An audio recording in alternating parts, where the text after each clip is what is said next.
Yo, so it's been a minute, obviously. This is the end of, what day today? December 16th, Friday.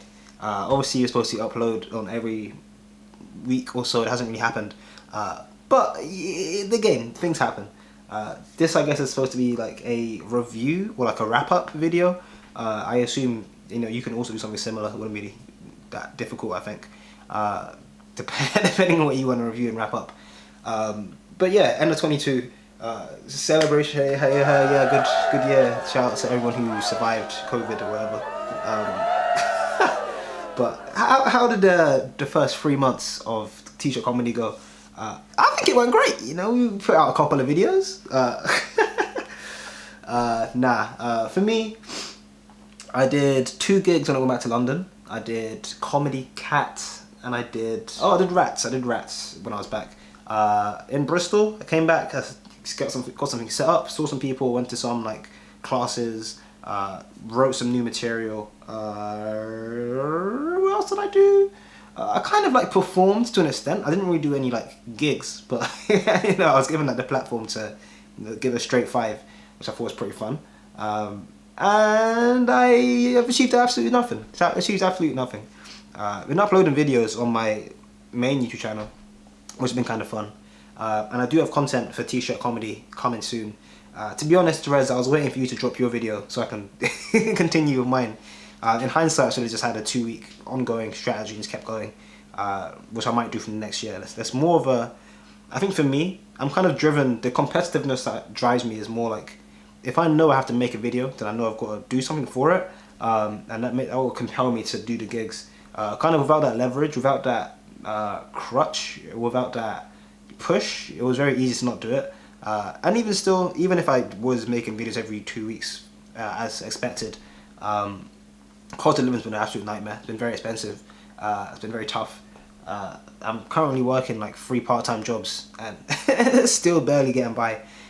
So the gigs will come. I think it's got to a point in my life now where literally every single person I see on the planet is like, oh, when are you going to do a next gig? We'd love to come and see you. So I'm going to have to actually come through with that. What I find strange is obviously in London you have bringers and stayers. In Bristol it's all audience. There's no such thing as bringers, no such thing as stayers. So I'm kind of primed. The idea of like bringing a friend to see me, I think a lot of Bristol people that I've met on the circuit don't tell their friends about it. They're quite secretive because they don't want to be that person, I guess. But for me, it's like, if I've got to bring someone in London anyways, I'm kind of used to this environment of bringing people to perform. Performing in London is not great. I think as a open micer, as an amateur, as someone who's coming up, it pays dividends to perform to a live audience. I think in London you very often it's very rare to get a live audience. Some spots that I've gone to that have been quite good have been Comedy Cat is quite a good night, and TNT's been a good night. But otherwise you're very rarely performing with people. There's a lot of bringers. You're bringing your own friends, and the audience is kind of just like other comedians. And you don't really get that, that real world kind of environment. You don't really know what it's like to have a heckler. I'm not sure, Rez, if you've had that before, but I think you mentioned that Top Secret, you've had like hecklers, and that's a bit of a crazy night. I've never had a heckler before. In Bristol, I've kind of been close to it. There are people that like repeat what you say, or they kind of laugh a bit louder than you'd like them to, and it's like they interrupt the flow, but no like outright hecklers. And that's something that I've seen a Comedy Cat, to be fair, in London. I think TNT is another good night with people in it. But it'll be nice to get some experience again with like actual live crowds, which Bristol is very good for. Just haven't kind of got to that point yet. But the fundamental point is that it's nice to have that. I'm happy that I know how hard it can be. Performing with other comics, when you're feeling the pressure, it's more about the art of comedy. How you make a joke actually funny, is well written. That kind of transpires through. I'm not worried about bringing people to see my Bristol gigs. What I am worried about is not being able to do it because I don't have gigs booked. Which is actually a good point I should mention. What I've done, while being on the circuit, I've kind of analysed the nights that are good, bad, had more people, less people, ones that are like women focused or LGBT focused. And I compiled a list. I know, Reg, you mentioned you have your own list for London ones, which is currently just Bristol open mics. It'll be useful to have some London stuff in here as well if you eventually come to doing something like this, so we can discuss it later. But look at that, I've got Monday, some gigs. I'm going to share this, but it'll be in the description below. If you're up and coming Bristol, or Bristol artist, or if someone just wants to, you just happen to be in Bristol, or you want to see what I'm doing, I'm not going to update this and say what I'm doing, but you know, there are things going on. It's going to be updated semi-regularly. I don't actually know. I don't know everything. But yeah, there's, you know, why is Wednesday green? Oh, they're all kind of different colors. That's cool. I just made this on a whim. I didn't actually think about how it would look. But, you know, I've got the name of the night. I've got, so the name of this one is Buffoon, Bristol Comedy Club. It's at Prism. So you have the name of the night, the location, and then the traffic light system I've got here, red, green, amber. Red is like for pros, amber's for like, it has like an open mic bill, but it's like a pro headliner, or maybe it's like pros with new material, but also some amateurs. And then the green one is like literally just like open mic, new artists, new material, welcome. There you go. Welcome to the list. I'm going to do some more stuff around Bristol, see what else is out there, do my own shows, make a similar list of London. It won't be in the same thread. It'll obviously be like, that's the Bristol open mics, then London open mics, and I'll have my own stuff for ones that I like. It's by no means exhaustive, it's just ones that I've seen and enjoyed, yeah, liked or whatever. So yeah. I haven't been lazy, you know, I've been busy, been getting things done.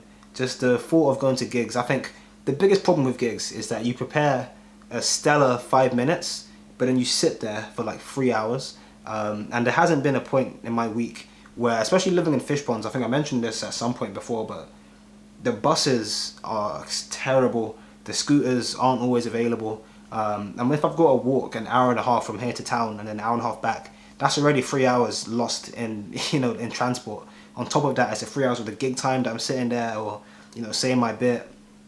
It hasn't been practical this term, which is a shame, because this term I had less work. It's going to be a lot more intense next term. But I'm hoping that financially, if I can get, you know, if I can get my stuff together, that will open the door for me to do more gigs. It's going to be impossible to say I want to have this target, because as it stands, I'm not doing any gigs regularly.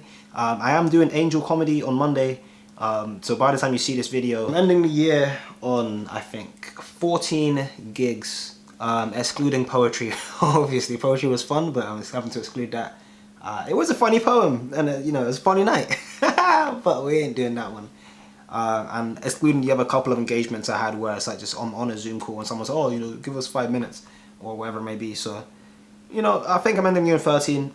Whatever the actual total is will be in a box here somewhere, in a canister, canister right here. But yeah, that's it for 2022, man. Shout out to Rez. I know you've killed it. We should have made a forfeit for lack of videos, because the gigs is important, but this is also important given that it's the only thing that we're supposed to be doing. Forfeit next time for videos. I think busking is going to be my forfeit in Ealing, so I was prepared for that a long time ago. I don't really know how close you are to achieving your goal, but irrespective, the lack of videos I think deserves a forfeit. I've been told by Ella we should consider making fresh forfeits, which I'm very happy to do. But given the time constraints, I'm putting this ball in your court now. Come up with a new forfeit for no videos. I'm not gonna. I've got 3 videos ready to go. This is on you, bro. This is all on you. But yeah, busking in Ealing for the lack of gigs I'm gonna do. Next term we have Student Shortale Awards and some other like competitions. I'm gonna get in there, man. I bumped into the head of Comedy Society at Bristol, so I'm gonna DM him in the next coming hours. Okay, it's like 2 AM, so maybe tomorrow I'll do it. But I'm on the ball with that. Yeah, let's see what we can win. I don't know what. I know you're doing competitions as well. 2023, in the lead up to Edinburgh Fringe kind of time frame, whether we get there or not, in the lead up to April, let's get some silverware under our belts where possible. You know, be it gongs, be it Student Shortale, get some silverware under our belts, and then we'll see who's the goat. But yeah, Merry Christmas.